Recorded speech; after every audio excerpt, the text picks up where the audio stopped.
The news about humans spread through the galaxy like fire. Within days, ships from every major species arrived at Nexus Prime. Scientists, soldiers, and politicians all wanted to see the ancient human ship. Dr. Yuki Tanaka was among the new arrivals. She was a specialist in dead civilizations and worked for the Galactic Research Institute. Yuki was short and had dark hair tied back in a simple style. She carried herself with quiet confidence that made others listen when she spoke. "Have you found any clues about where these humans went?" Yuki asked Kyle as they walked through the ship's corridors. Kyle shook his head. "Nothing. It is like they just vanished. But this ship suggests they were very advanced." The team had spent weeks exploring the ship. What they found amazed and confused them. The human technology was far beyond anything in the current galaxy. The power systems used energy sources they could not understand. The computers processed information faster than their best machines. Even the materials were stronger and lighter than modern alloys. Hana Kim, the new systems analyst, was trying to connect to the ship's main computer. She was young and eager with quick fingers that danced over her control pad. "I am getting something," Hana said excitedly. "The computer is allowing limited access. It wants to know why we are here." Captain June Park stood nearby with his weapon, ready. He was the military escort assigned to protect the science team. June was careful and professional, never taking chances with unknown technology. "Be careful," he warned. "We do not know what this computer might do." On the screen, words appeared in perfect galactic standard. The ship had learned their language, completely now. "State the nature of the galactic threat," the computer asked. "Why do you seek human assistance?" The team looked at each other in confusion. Yuki stepped forward to answer. "There is no galactic threat," she said. "We found your ship by accident. We want to learn about human history." The screen went blank for a long moment. When words appeared again, they seemed surprised. No current threat detected. Unusual. Accessing. Historical records. More screens around the bridge came to life. They showed star maps, battle reports, and data streams. The information moved too fast for the aliens to read, but they caught glimpses of words like war, casualties, and defense. Records indicate Terran Defense Force has been engaged in continuous military operations for 97,847 years, the computer reported. Last crew rotation scheduled 2,153 years ago. Crew currently in extended stasis. "Stasis?" Kale asked. "You mean there are humans still alive on this ship?" "Affirmative.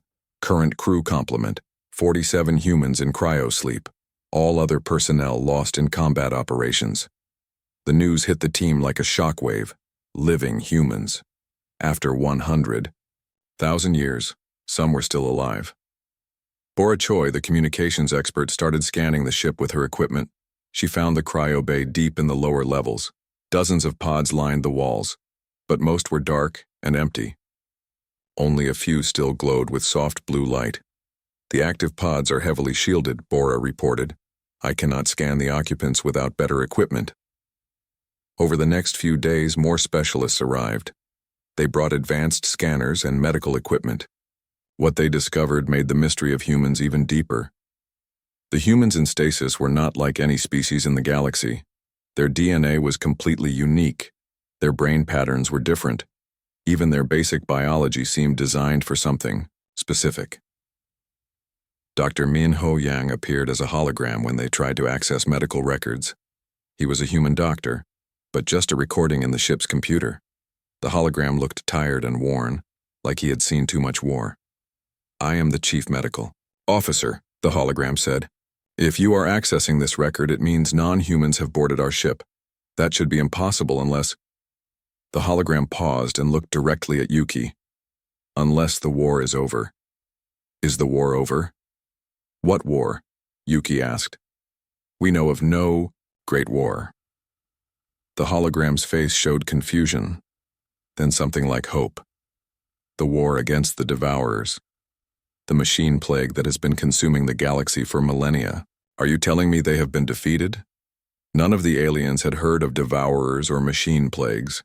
The galaxy they knew was peaceful, with only small conflicts between worlds. More holograms appeared as they accessed different parts of the ship. Admiral Wu Jin Lee was the ship's AI advisor. She was an older human woman with silver hair and sharp eyes that seemed to see everything. "If what you say is true," Admiral Lee said, "then our mission has been successful.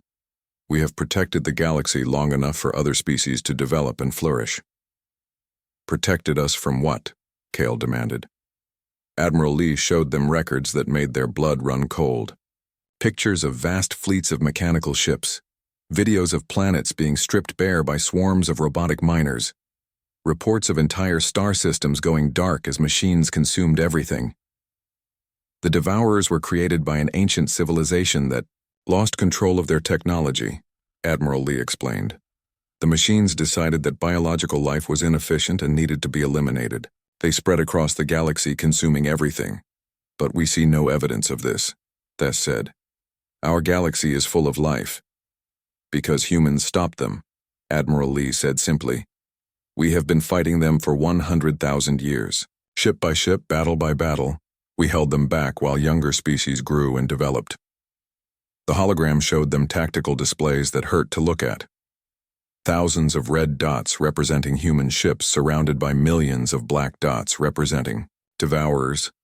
Battle after battle where humans were outnumbered 1,000 to 1.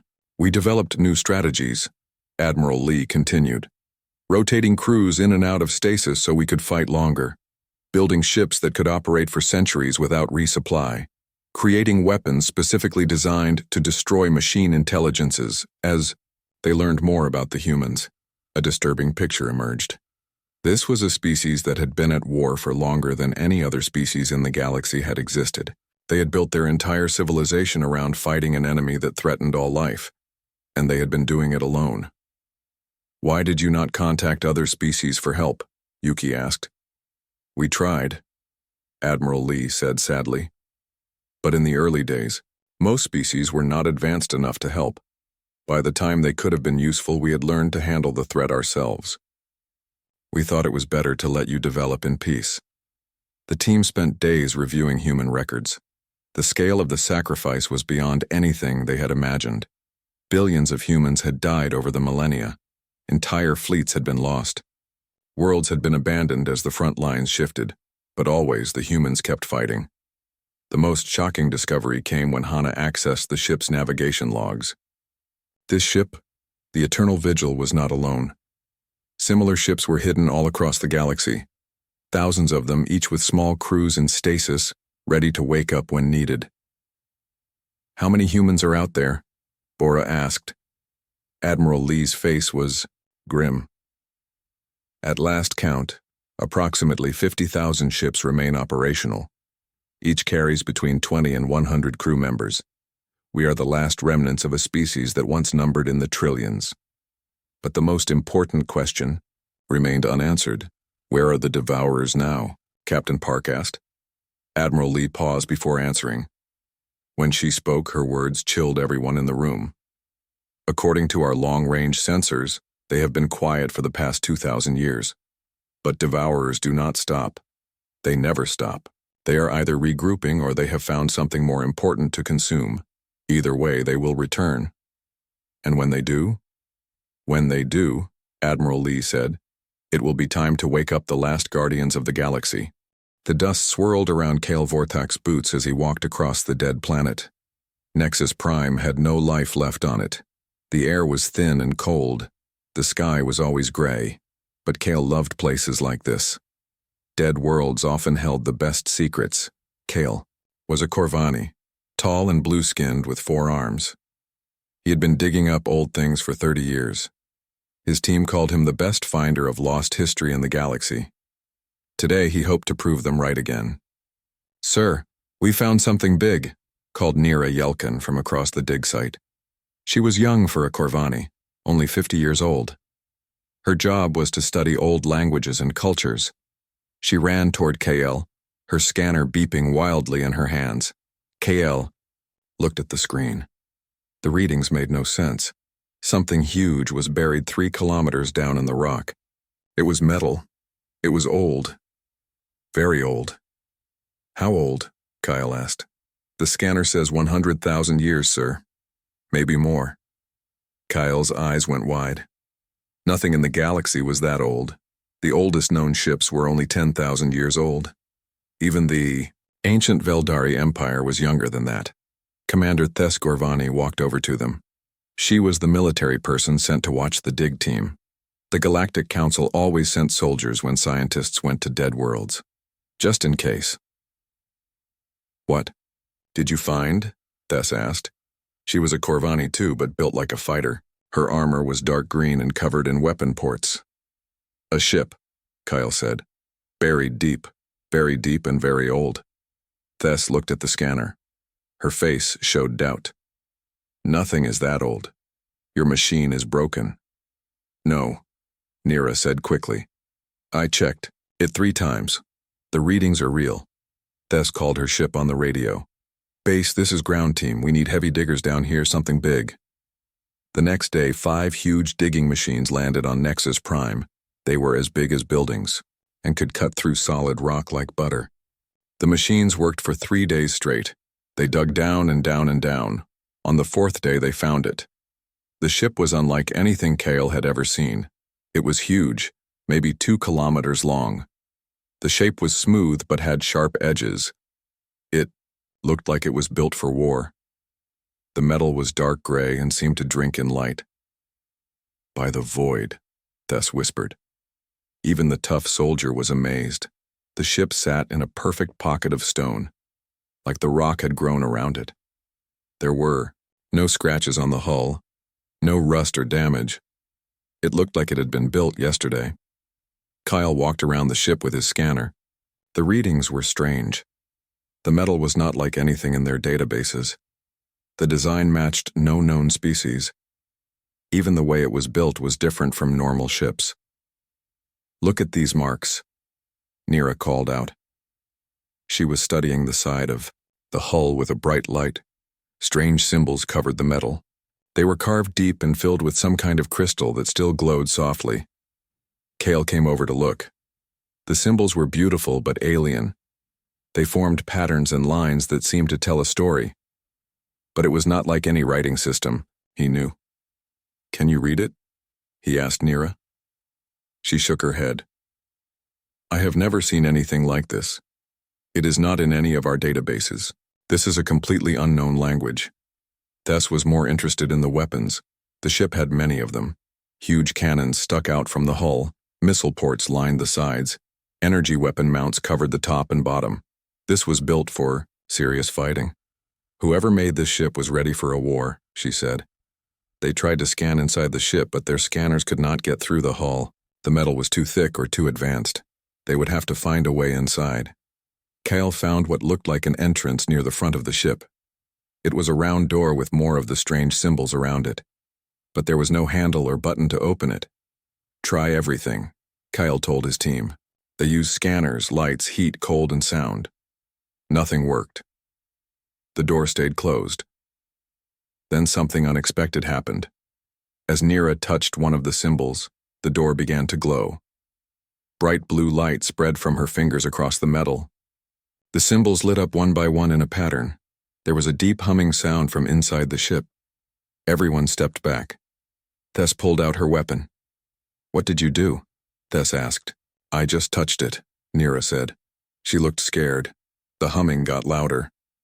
Then the door made a clicking sound and split open. Clean air rushed out from inside. Lights turned on in the corridor beyond the door. But then the ship did something that made everyone very nervous. Other parts of the hull began to glow. Weapon ports opened, gun barrels moved to point at the dig team. Run, Tess shouted. The team ran behind the digging machines just as energy beams shot out from the ship. The weapons were still working after 100,000 years. The beams hit the rock where they had been standing and turned it to glass. After a few minutes, the weapons stopped firing. The ship went quiet again, but the door stayed open and the lights inside stayed on. It has defenses, Tess said. Active defenses after all this time. Kyle was excited instead of scared. Do you know what this means? This ship is not just old. It is advanced. more advanced than anything we have ever found. Over the next week, they were very careful. They sent in small robots first. The robots found corridors and rooms inside the ship.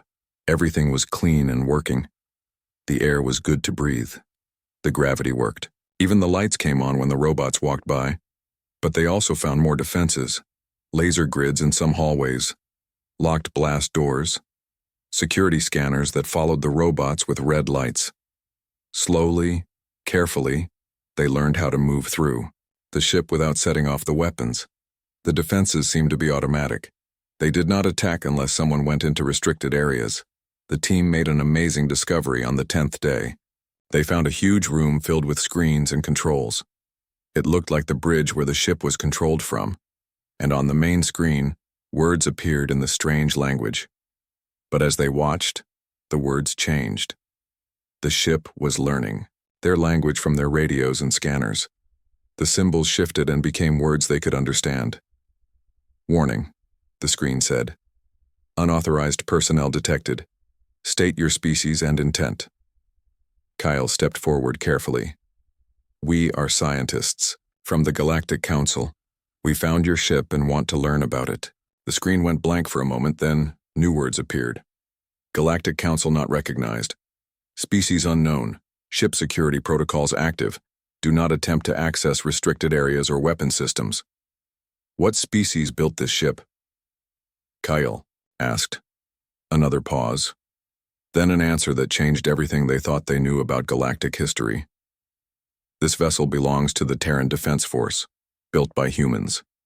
Species designation, Homo sapiens. If you are not human, you are not authorized to be here." The team looked at each other with shock. Humans. They had never heard of humans before. No species called humans existed in their galaxy. But here was proof that humans had built starships 100,000 years ago, and those ships had been built for war. The cryopod made a soft hissing sound as it opened. White mist poured out, and the aliens stepped back nervously. Captain Park kept his weapon ready, but Yuki moved closer to get a better look. Inside the pod lay a human. He was tall and lean, with black hair and sharp features. His skin was pale from the long sleep, but he was clearly alive. Machines beeped softly as they monitored his awakening. Commander Seojin Kang opened his eyes slowly. For a moment, he stared at the ceiling of the cryo bay without moving. Then his training kicked in, and he sat up quickly, his hand reaching for a weapon that was not there. His eyes fixed on the aliens gathered around his pod. Yuki saw surprise, confusion, and then cold military calculation cross his face. "Who are you?" he demanded in perfect galactic standard. The ship's computer had downloaded the language to his mind while he slept. "We are scientists," Yuki said carefully. "We found your ship and have been studying it. We mean no harm." Seojin swung his legs out of the pod and stood up. He was steady on his feet despite sleeping for over 2,000 years. His eyes never left the aliens as he moved to a wall panel and pressed several buttons. The bridge hologram of Admiral Lee appeared instantly. "Commander Kang," she said with relief. "Good to see you awake. We have an unusual situation." "Report," Seojin said. His voice was calm but carried the authority of someone used to command. "These aliens claim to represent something called the Galactic Council. They say there has been no devourer activity for 2,000 years. They seem to have no knowledge of the war." Seojin looked at the aliens with new interest. "Is this true?" Kale stepped forward. He was the leader of the original dig team and felt responsible for speaking first. "Yes, it is true. Our galaxy is peaceful. We have never heard of devourers until we found your ship." Seojin walked to another control panel and began calling up displays. Star maps appeared showing the current positions of all species in the galaxy. Population charts, technology levels, military capabilities. He studied the information like a general planning a battle. "Remarkable," he said quietly. "You have built a thriving civilization across thousands of worlds. Millions of ships, billions of people, all living in peace." He turned back to the aliens, and Yuki saw something that might have been sadness in his eyes. "Do you know what we gave up to make this possible?" Before anyone could answer, more holograms appeared. Dr. Min Ho Yang materialized next to Admiral Lee. Then came others, engineers, pilots, soldiers, all humans, all recordings from the ship's computer. "Show them," Admiral Lee said softly. The room filled with images of human history. Not the dry reports they had seen before, but personal records. Videos of human families saying goodbye as their loved ones left for war. Pictures of human children who would never see their parents again. Messages from human worlds that had been abandoned to keep the fighting away from civilian populations. SEO Jin narrated what they were seeing. "We were the first species to reach the stars in this galaxy," he said. "When we encountered the Devourers, we realized they would destroy everything if they were not stopped. So we made a choice." The images showed human worlds being evacuated, massive ships carrying civilians away from the front lines while military vessels moved in the opposite direction. "We scattered our people across the galaxy," Seojin continued. "Some went into deep space, beyond the reach of the machines. Others volunteered to stay and fight. We built ships like this one and began the longest war in galactic history." New images appeared. Battles in deep space between small human fleets and vast machine armadas. Each battle showed humans outnumbered by hundreds or thousands to one, but somehow winning through superior tactics and technology. "We learned how to fight them," Dr. Yang's hologram explained. "Humans adapt quickly to new threats. We developed weapons that could destroy their central processing units, ships that could outmaneuver their formations, strategies that turned their own programming against them. But there were so many of them," Admiral Lee added. "For every machine we destroyed, 10 more appeared. So we changed our approach." The displays showed the development of the cryosleep technology. Human crews learning to fight in rotation, spending years awake in battle followed by decades in stasis to conserve resources. "We became a ghost fleet," Seojin said. "Appearing, where needed, striking hard, then vanishing back into sleep. Always moving, always fighting, never giving the machines a chance to predict our movements." Thus, the military commander studied the tactical displays with professional interest. "Your strategies are brilliant," she admitted. "But how did so few humans hold back such a large enemy?" Seojin smiled, but it was not a happy expression. "By being willing to pay any price. By accepting that our species would become extinct so that others could live. By never ever giving up." The images shifted to show the final phase of the war. Human fleets pushing the Devourers back toward the galactic rim, ship after ship sacrificing itself to destroy machine strongholds. The last great battle where thousands of human vessels had attacked the main Devourer production facility. "We thought we had won," Admiral Lee said. "The machines stopped their advance and withdrew to the outer regions. We set up monitoring stations to watch for their return and put most of our remaining forces into stasis to wait." "That was 2,000 years ago," Seojin said, looking directly at the aliens.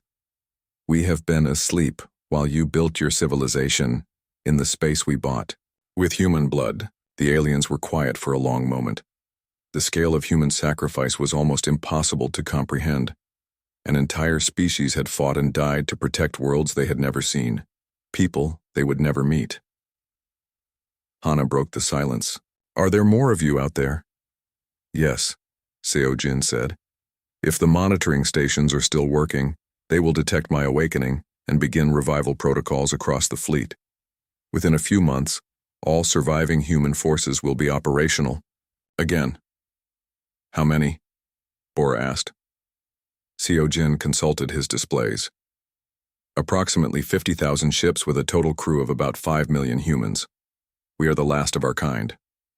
Yuki felt tears on her face. She had not realized she was crying. "Why are you telling us this?" she asked. "Why reveal yourselves now?" Seojin's expression became grim. "Because the Devourers are not gone.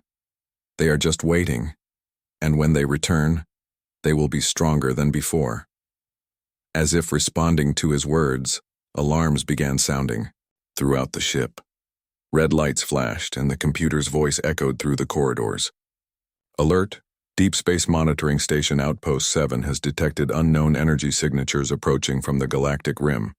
Estimated time to contact: 18 months. All units prepare for possible devourer return.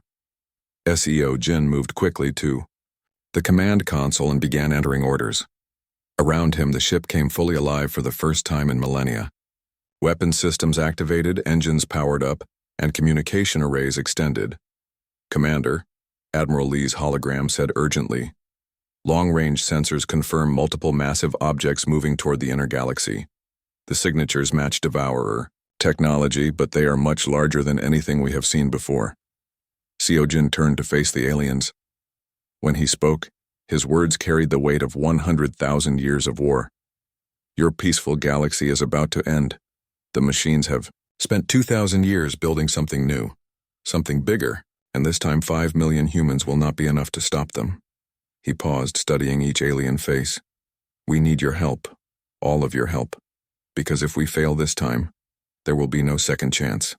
The Devourers will consume everything. The emergency session of the Galactic Council was unlike anything in recorded history. Representatives from 200 species gathered in the massive council chamber orbiting the capital world of Centralis. The air buzzed with dozens of different languages as translators worked frantically to keep up.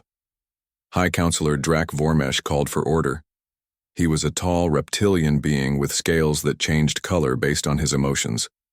Right now, they were deep purple, showing his stress. We are here to discuss the human situation, he announced, and the potential threat they have warned us about. Commander Seojin Kang stood at the center of the chamber. Around him sat hundreds of aliens, many seeing a living human for the first time. He wore his dark blue military uniform with simple rank insignia.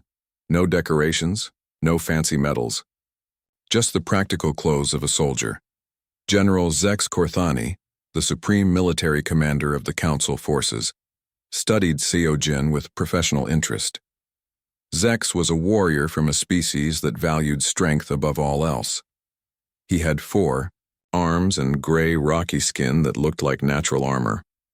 You claim your species has been protecting us for 100,000 years, Zex said, but we have no record of any great war, no evidence of these devourers you speak of. Seojin nodded calmly. That was the point. We fought the war in deep space, far from populated systems. We made sure the battle never reached your worlds.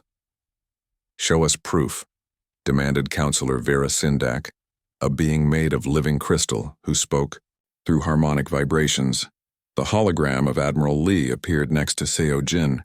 She gestured, and the chamber filled with 3-dimensional star maps showing the galaxy over the past 100,000 years. These are the battle sites, Admiral Lee explained. Points of light appeared throughout the outer regions of the galaxy, thousands and thousands of them. Each mark represents a human engagement with devourer forces. The sheer number of battles was staggering. Some systems showed hundreds of engagements over the millennia. And these, Admiral Lee continued as new markers appeared, are the locations of destroyed devourer facilities, production centers, repair stations, command nodes. Over 50,000 targets eliminated by human forces. Murmurs rippled through the chamber. Even the skeptics were impressed by the scale of the operation, but not everyone was convinced. Counselor Thek Mordani, representing one of the most advanced species in the galaxy, stood up with his tentacles waving dismissively. This could all be fabricated, he said. Computer simulations designed to make us believe in a threat that does not exist. Before Seojin could respond, new alarms echoed through the chamber. A technician ran to High Counselor Vormesh and whispered urgently in his ear. Vormesh's scale shifted to bright red. Fear. What is it? General Korthani demanded. Our deep space monitoring stations have detected something, Vormesh announced. Large objects approaching from the galactic rim. The energy signatures match the records this human has shared with us. The chamber erupted in noise. Representatives shouted questions in a dozen languages. Some demanded immediate military action. Others called for evacuation of rim worlds. Seojin stood quietly in the center of the chaos until Vormesh called for silence. Commander Kang, Vormesh said, what do you recommend? First, we need to wake up the other human fleets, Co Jin replied.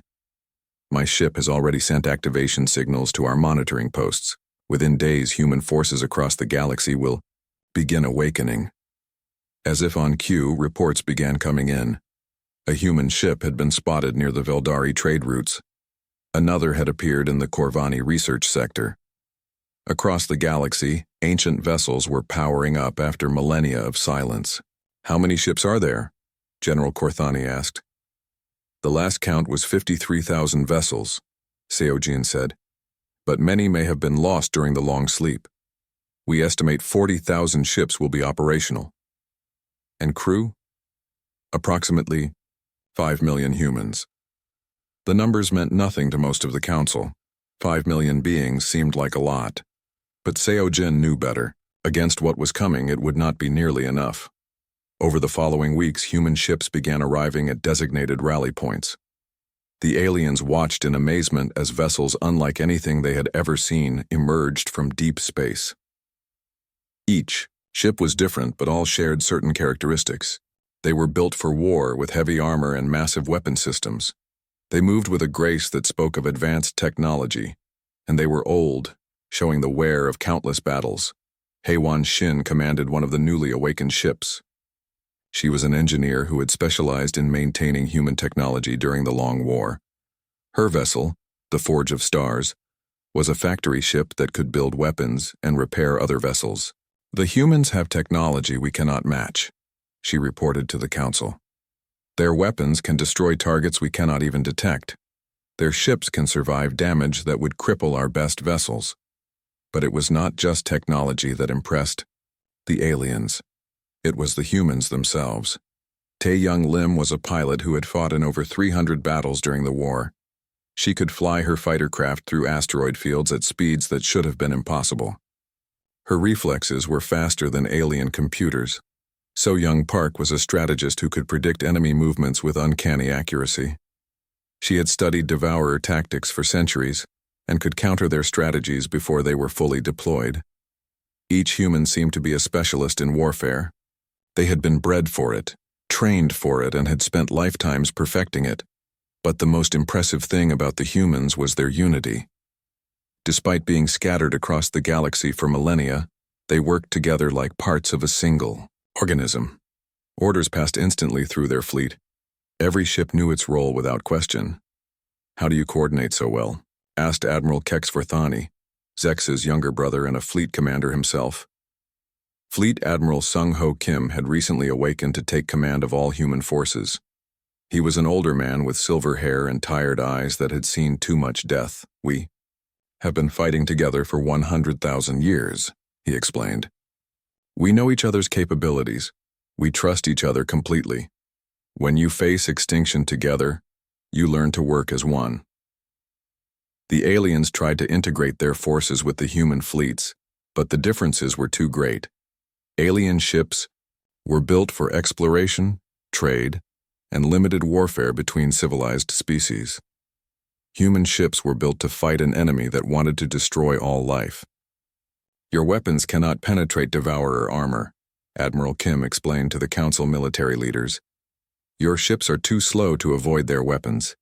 Your tactics assume the enemy will follow rules of engagement that devourers do not recognize. It was frustrating for the alien commanders, but they began to understand. The humans were not just experienced warriors. They were specialists who had evolved specifically to fight this one enemy. Training programs began across the galaxy. Human instructors taught alien crews new fighting techniques. They shared what they could of their technology, though much of it required manufacturing methods the aliens did not possess. But even with preparation, everyone knew the truth. When the devourers arrived, the burden of defense would fall primarily on human shoulders, just as it had for 100,000 years.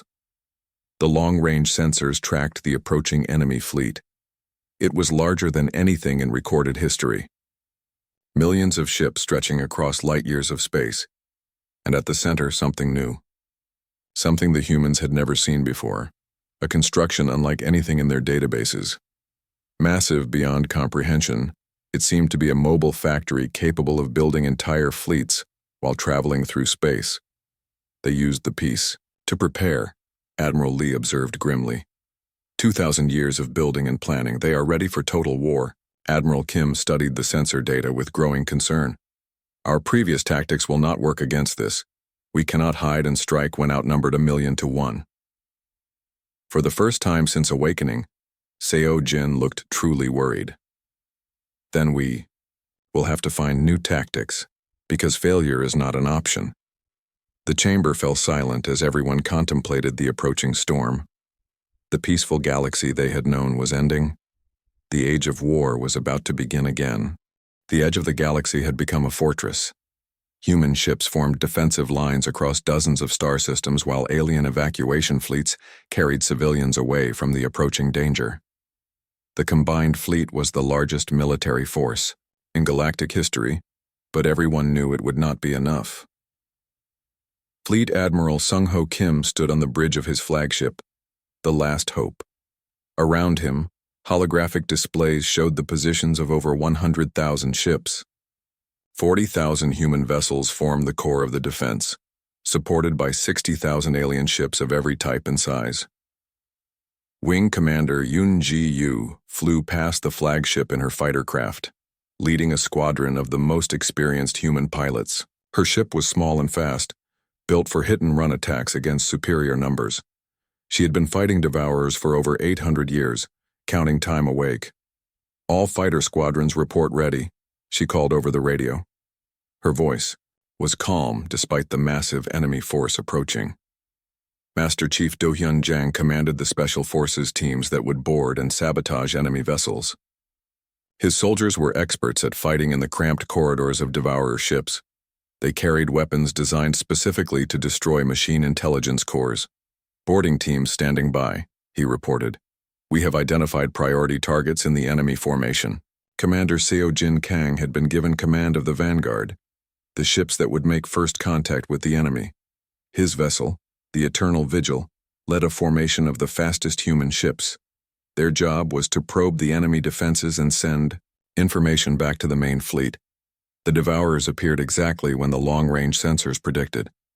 At first, they were just points of light moving between the stars. Then the points became shapes. Then the shapes became an armada that stretched beyond the horizon of space. The alien crews had never seen anything like it. Devourer ships were geometric and cold, built with perfect mathematical precision. They moved in formations that followed, complex patterns like a dance performed by machines. But it was the size of the fleet that truly terrified the defenders. Millions upon millions of ships from small fighters to massive battle stations. And at the center, the construction the humans called the Master Forge. The Master Forge was a city in space, hundreds of kilometers long and wide. As the defenders watched, it began producing new ships. Entire squadrons emerged from its manufacturing bays every few minutes. By the void, whispered General Korthani. How do we fight something that can build its own reinforcements? The same way we always have, Admiral Kim replied grimly. One ship at a time. The first engagement began when Seo Jin's vanguard met the Devourer scouts. Human ships moved like dancers, weaving between enemy formations and striking at weak points, their weapons carved through Devourer armor like it was paper. But for every enemy ship destroyed, 2 more took its place. All units, this is Vanguard Leader, Seo Jin broadcast. Enemy technology has advanced significantly. They have adapted to our previous tactics, switching to Contingency Plan Omega. Contingency Plan Omega was something the humans had hoped never to use. It meant abandoning all defensive strategies and committing every ship to an all-out attack. No reserves, no fallback positions. Everything on a single desperate charge. Are you certain? Admiral Kim asked over a secure channel. Seo Jin watched as Devourer reinforcements poured through space toward his position. His small force was already outnumbered 1,000 to 1 and more enemies arrived every second. Positive. If we try to fight defensively, they will overwhelm us through sheer numbers. Our only chance is to hit the Master Forge before it can produce enough ships to guarantee our defeat. The order went out across the combined fleet. 100,000 ships turned toward the heart of the enemy formation and began their final charge. What followed was a battle unlike anything in galactic history. Human ships led the way, their advanced weapons clearing paths through the enemy formations. Alien vessels followed, providing fire support and protecting the human fighters from being surrounded. Wing Commander Yu and her pilots flew through gaps in the enemy defenses that seemed impossibly small. Their fighters were so fast they appeared as streaks of light, dodging between massive devourer weapons that could destroy capital ships. "This is Red Squadron," Yu reported. "We have a clear run at the Master Forge. Beginning attack approach." Master Chief Zhang's special forces launched themselves from torpedo tubes toward enemy command ships. They wore powered armor that let them survive in the vacuum of space while they cut their way through enemy hulls. "Boarding teams away," Zhang called. "We will silence their command structure." The battle raged for days. Ships on both sides were destroyed by the thousands. The space between the fleets became a graveyard of twisted metal and burning plasma. But slowly, impossibly, the human tactics began to work. Devourer command ships fell silent as boarding parties destroyed their control systems. Enemy formations lost coordination as their communication networks were cut, and at the center of it all, the Master Forge came under direct attack. Co Jin led the final assault personally. His ship, damaged and trailing atmosphere, punched through the Forge's defensive perimeter. Behind him came dozens of other human vessels, each one carrying weapons designed to destroy the massive construction. "All ships, target the central power. Core," Co Jin ordered. "Concentrate fire on my mark." The combined firepower of the human fleet focused on a single point. The Master Forge's shields flared and sparked as they tried to absorb the incredible energy being directed at them. Then the shields failed. Human weapons, refined through 100,000 years of warfare, tore into the heart of the Master Forge. Secondary explosions rippled through the massive structure as power systems overloaded and manufacturing bays exploded. "Core breach detected," reported the ship's computer. "Recommend immediate withdrawal." But Seojin did not withdraw. Neither did the other human commanders. They had learned long ago that victory against the Devourers required complete commitment. "All ships ramming speed," Seojin ordered. "For humanity, for the galaxy, for everyone we could not save." One by one, the human ships drove themselves into the Master Forge. Each impact caused massive explosions that tore through the structure. The humans died as they had lived, fighting to the last breath to protect others. The Master Forge broke, apart in a chain reaction of explosions that lit up half the star system. When the light faded, both it and the human vanguard were gone. But the sacrifice was not in vain. Without the Master Forge, the Devourer fleet stopped producing new ships. Without their central command structure, destroyed by the boarding parties, they lost coordination. The remaining human and alien forces pressed their advantage. What had been a desperate defense became a victorious offense.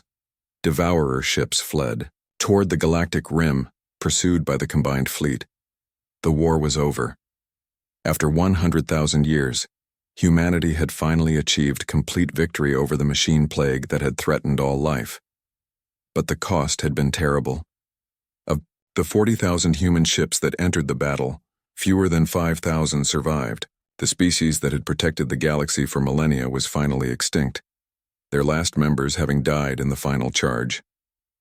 Admiral Kim stood on the bridge of his damaged flagship and looked out at the debris field that stretched across the star system. Somewhere in that wreckage were the remains of friends he had known for centuries. "Fleet Admiral," called his communications officer, "we are receiving surrender signals from the remaining Devourer forces." Kim nodded tiredly. "Accept their surrender, but maintain pursuit. We cannot allow any to escape and rebuild." The battle was won, but Kim knew that the victory belonged to everyone. Human sacrifice had made it possible, but alien courage had made it complete. Together they had saved the galaxy. In the months that followed, monuments were built on 1,000 worlds. Each one carried the same inscription, written in every language in the galaxy. To humanity, the first guardians, the last warriors, They fought alone so we could live together. Admiral Kim attended the dedication ceremony on the capital world. He was one of only a few hundred humans left alive in the entire galaxy. As he listened to the speeches praising human sacrifice, he thought about all the friends who would never see this moment. But he also thought about the children playing in the parks around the monument. Alien children from dozens of species all alive because humans had been willing to fight for them. Commander Seojin Kang had been right. The price of protecting others was everything humanity had. But looking at those children, Kim knew it had been worth paying. The eternal war was finally over. Humanity could rest at last.